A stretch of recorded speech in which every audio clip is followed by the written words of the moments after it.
सबैभन्दा पहिले मुख्य खबर।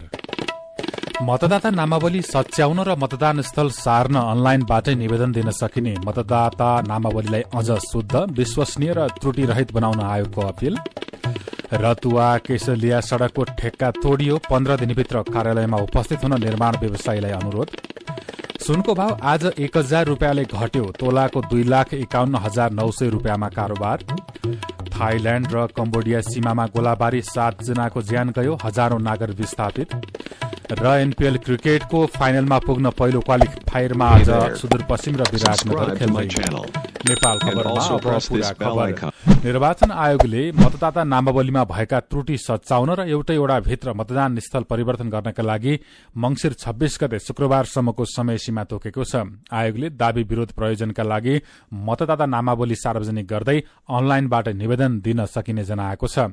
आयोगका अनुसार तोकिएको समयभित्र मतदाताले आफ्नो विवरणमा रहेका त्रुटि सच्याउन, नामावलीबाट नाम हटाउन तथा दावी विरोध गर्न सक्नेछन्। आयोगका अनुसार एउटै वडा भित्र आफूलाई पाएको पर्ने अर्को ठाउँमा मतदान स्थल सार्न चाहेमा पनि यसै अवधिमा निवेदन दिन सकिनेछ।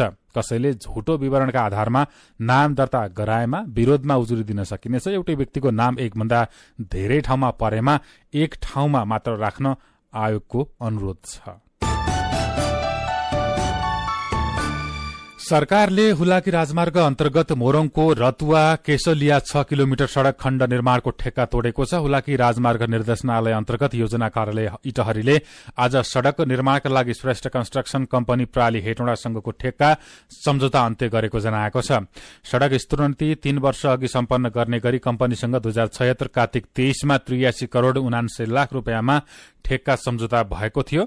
2079 साल कार्तिक 23 भित्र सम्पन्न गर्ने गरी ठेक्का सम्झौता भएकामा निर्माण प्रगति झण्डै 25% मात्रै छ। प्रतिबद्धता बमोजिम काम नगरेको र साइट ठप्प बनाएकाले ठेक्का तोडिएको आयोजना कार्यालय इटहरीले जनाएको छ। योजना कार्यालय इटहरीबाट गएको साउनमा ठेक्का किन नतोड्ने भन्दै निर्माण व्यवसायीसँग 15 दिने स्पष्टीकरण माग गरिएको थियो। स्पष्टीकरण चित्तबुझ्दो नभएकाले सार्वजनिक खरिद कानूनमा भएको व्यवस्था बमोजिम ठेक्का रद्द गरिएको हो।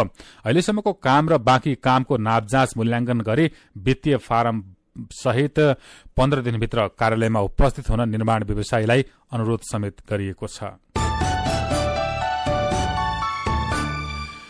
सुनको भाव आज तोलामा 1000 रुपियाँले घटेको छ। सुन आज तोलामा 1000 रुपियाँले घटेर तोलाको 2,51,900 रुपियाँमा कारोबार भइरहेको नेपाल सुनचाँदी व्यवसायी महासंघले जनाएको छ। हिजो सुनको भाव तोलाको 2,52,000 रुपियाँ थियो। यस्तै आज चाँदीको भाव भने 15 रुपियाँले बढेको छ। आज चाँदी 15 रुपियाँले बढेर तोलाको 3,600 रुपियाँमा कारोबार भइरहेको महासंघले जनाएको छ। हिजो चाँदीको भाव तोलाको 3,585 रुपियाँ थियो। प्रधानमन्त्री सुशीला कार्कीले दक्षिण एसियाली क्षेत्रीय सहयोग संगठन सार्कलाई पुनर्जीवित गर्ने, अझ गतिशील, समावेशी र कार्यमुखी बनाउने नयाँ संकल्प आवश्यक रहेको बताउनु भएको छ। सार्कको 41औं चार्टर दिवसको अवसरमा सदस्य राष्ट्रका सरकार र नागरिकहरूमा शुभकामना व्यक्त गर्दै उहाँले साझा उद्देश्यमा एकताबद्ध भएर यस क्षेत्रका चुनौतीहरूको सामना गर्न, सबैको हितको रक्षा गर्न र नागरिकको आकांक्षा पूरा गर्न सकिने उल्लेख गर्नु भएको छ। झण्डै 4 दशक अघि संस्थापक नेताहरूले शान्ति, स्थिरता र साझा समृद्धिले एकीकृत दक्षिण एसियाको कल्पना गरेको उहाँको भनाइ छ। प्रधानमन्त्री कार्कीले विगत वर्षहरूमा सार्कले आपसी समझदारी, अभिवृद्धि गर्ने, पारस्परिक विश्वास मजबुत पार्ने र यस क्षेत्रमा जीवनस्तर सुधार गर्ने लक्ष्य सहितका पहलहरू अघि बढाउन महत्वपूर्ण मञ्चको रूप लिन सफल भएको समेत स्मरण गर्नु भएको छ। उज्यालो रेडियो नेटवर्क र उज्यालो अनलाइन मार्फत एकसाथ प्रसारण भइरहेको दिउँसो 12 बजेको नेपाल खबरमा नवयुवा प्रदर्शनका क्रममा भागेका एक व्यक्ति पक्राउ, लुम्बिनीमा नेपाल भारत सांस्कृतिक महोत्सवको तेस्रो संस्करण सम्पन्न लगायतका खबर बाँकी नै छन्, सुन्दै गर्नुहोला। राप्ती इन्जिनियरिङ कलेज घोराई दाङको विद्यार्थी भर्ना सम्बन्धी सूचना। स्थापनाको पहिलो ब्याचमै इन्जिनियरिङ कार्यक्रमतर्फ पोखरा विश्वविद्यालय प्रथम तथा बीसीए तर्फ 5औं ब्याचमा गोल्ड मेडल प्राप्त गर्न सफल नेपाल एजुकेशन अवार्डद्वारा सम्मानित लुम्बिनी प्रदेशकै उत्कृष्ट आईएसओ सर्टिफाइड यस कलेजमा BE computer, BE civil, BCA र बीबीए कार्यक्रममा नयाँ भर्ना खुलेकाले इच्छुक विद्यार्थीले तुरुन्त सम्पर्क गर्नुहोला। Rapti engineering college Ghorahi Dang. Phone number 082 562 601 98 578 35 990 98 578 31 684 98 512 32 3 28। 3 वर्ष डिप्लोमा इन कम्प्युटर इन्जिनियरिङमा केही सिट खाली रहेकाले इच्छुक विद्यार्थीले छिटो सम्पर्क गर्नुहोला। सुरक्षित र समृद्ध होस् जिन्दगीको सेरोफेरो। भोलिको लागि सोच्नु पर्ने कर्तव्य हो तिम्रो मेरो। ढुक्क हुन भोलिलाई बिमा गरौँ है, नेसनल लाइफ इन्सुरेन्समा बिमा गरौँ है। विगत 38 वर्षदेखि सञ्चालनरत नेपालकै पहिलो अग्रणी जीवन बीमा company national life insurance company, Lazimpat, Kathmandu. सीधा कुरा प्रष्ट विचार, यो हो उज्यालो रेडियो नेटवर्क काठमाडौँमा 90 मेगाहर्ज। यतिन्जेल हामीले मतदाता नामावली सच्याउन र मतदान स्थल सार्न अनलाइनबाटै निवेदन दिन सकिने, रतुवा केशुलिया सड़कको ठेक्का तोडियो लगायतका खबर प्रस्तुत गर्यौं। नेपाल खबरमा अब थप खबरहरू।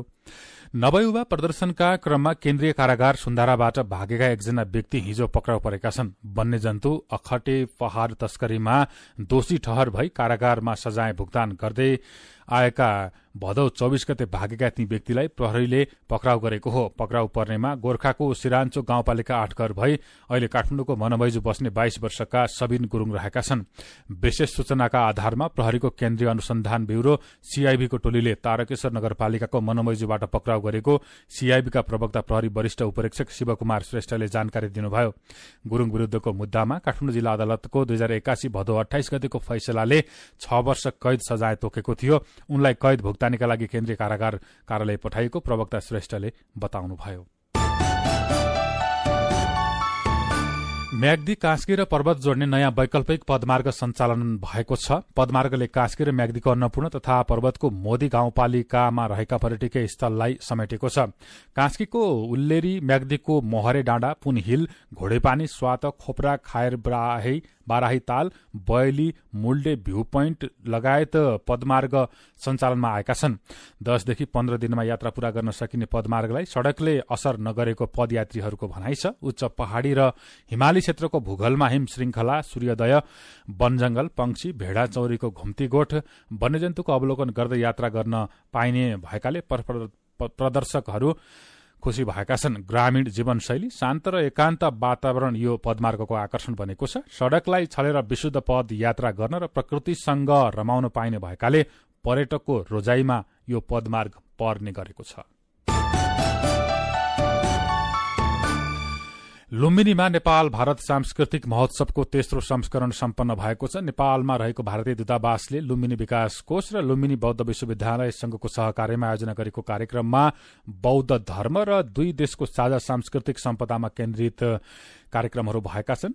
कार्यक्रममा लुम्बिनी प्रदेशका प्रदेश प्रमुख कृष्ण बहादुर घरती मगर, भारत सरकारका विदेश मन्त्रालयका अतिरिक्त सचिव मुनु महावर, लुम्बिनी विकास कोषका उपाध्यक्ष डाक्टर ल्यार्का लामा र भारतीय दूतावासका नियोग उपप्रमुख डाक्टर राकेश पाण्डेको उपस्थिति रहेको थियो। अब विदेशको खबर। थाइल्याण्ड र कम्बोडिया बीच लामो समयदेखि चलिरहेको सीमामा तनाव फेरि सर्किएसँगै दुई देशबीच गोलाबारी चलिरहेको छ। कम्बोडियाले गैराती थाई सेनाद्वारा गरेको आक्रमणमा थप 2 निर्दोष नागरिकको ज्यान गएको जनाएको छ। यो सँगै ज्यान गुमाउनेको संख्या 7 जना पुगेको छ। युद्धको त्रासपछि हजारौं सीमा क्षेत्रका नागरिकले आफ्नो ठाउँ छाडेका बीबीसीले जनाएको छ। थाई पक्षले पनि कम्तीमा 1 सैनिकको ज्यान गएको पुष्टि गरेको छ। दुवै देशले एक अर्कालाई युद्ध शुरू गरेको आरोप लगाइरहेका छन्। यस तनावले यसअघि अमेरिकी राष्ट्रपति डोनाल्ड ट्रम्पको मध्यस्थतामा गएको जुलाईमा गरिएको युद्धविरामलाई पूर्ण रूपमा विफल पारिदिएको छ। ट्रम्पले त्यतिबेला सीमा विवाद अन्त्य गरिएको दावी गर्नुभएको थियो र कम्बोडियाले ट्रम्पको भूमिकालाई प्रशंसा गर्दै नोबेल शान्ति पुरस्कारका लागि समेत नाम सिफारिस गरेको थियो। दुई देशबीचको तनावले फेरि एकपटक क्षेत्रीय युद्धको तनाव बढाएको छ। अब खेल खबर। एनपीएल क्रिकेटको पहिलो क्वालिफायरमा आज सुदूरपश्चिम रोयल्स र विराटनगर किङ्स खेल्दैछन्। दिपेन्द्र सिंह एरीको कप्तानीमा रहेको सुदूरपश्चिम शीर्ष र सन्दीप लामिछानेको कप्तानीमा रहेको विराटनगर दोस्रो स्थानमा रहेर प्लेअफमा पुगेका हुन्। यो खेल दिउँसो 4 बजे कीर्तिपुरको त्रिवी क्रिकेट रंगशालामा शुरू हुनेछ। सुदूरपश्चिम पहिलो संस्करणको उपविजेता हो। आजको खेल जित्ने टोली सिधै फाइनलमा पुग्नेछ भने हार्ने टोलीले पनि फाइनलमा पुग्ने अर्को एउटा मौका पाउनेछ। आज हार्ने टोलीले दोस्रो क्वालिफायरमा इलिमिनेटर खेलको विजेतासँग खेल्नेछ। इलिमिनेटरमा भोलि दिउँसो 4 बजे काठमाडौँ गोर्खाज र लुम्बिनी लायन्स खेल्दैछन्। करण केसीको कप्तानीमा रहेको काठमाडौँ तेस्रो र रोहित पौडेलको कप्तानीमा रहेको लुम्बिनी चौथो स्थानमा रहेका प्लेअफमा पुगेका छन्। यो खेल जित्ने टोलीले फाइनलमा पुग्न दोस्रो क्वालिफायर खेल्ने मौका पाउनेछन् भने हार्ने टोली बाहिरिनेछ। दोस्रो क्वालिफायर पर्सि दिउँसो 4 बजे शुरू हुनेछ। दोस्रो संस्करणको एनपीएल क्रिकेटको फाइनल खेल आउँदो शनिबार दिउँसो 3:30 बजे शुरू हुनेछ। उज्यालो रेडियो नेटवर्क काठमाडौँमा 90 मेगाहर्जबाट प्रसारण भइरहेको दिउँसो 12 बजेको नेपाल खबर सक्नु अघि मुख्य खबर फेरि एकपटक। मतदाता नामावली सच्याउन र मतदान स्थल सार्न अनलाइनबाटै निवेदन दिन सकिने, मतदाता नामावलीलाई अझ शुद्ध, विश्वसनीय र त्रुटिरहित बनाउन आयोगको अपील। रतुवा केशलिया सड़कको ठेक्का तोडियो, 15 दिनभित्र कार्यालयमा उपस्थित हुन निर्माण व्यवसायीलाई अनुरोध। सुनको भाव आज 1000 रुपियाँले घट्यो, तोलाको 2,51,900 रुपियाँमा कारोबार। थाइल्याण्ड र कम्बोडिया सीमामा गोलाबारी, 7 जनाको ज्यान गयो, हजारौं नागरिक विस्थापित। र एनपीएल क्रिकेटको फाइनलमा पुग्न पहिलो क्वालिफायरमा आज सुदूरपश्चिम र विराटनगर खेल्दै। दिउँसो 12 बजेको नेपाल खबर सकियो। दिउँसो 3 बजे नेपाल खबर लिएर फेरि आउनेछौं। उज्यालो रेडियो नेटवर्क काठमाडौँमा 90 मेगाहर्ज र उज्यालो अनलाइन.com पढ्दै र सुन्दै गर्नुहोला। उमालेको या शुद्धिकरण गरेको पानी मात्रै पिउने गरौं। नमस्कार।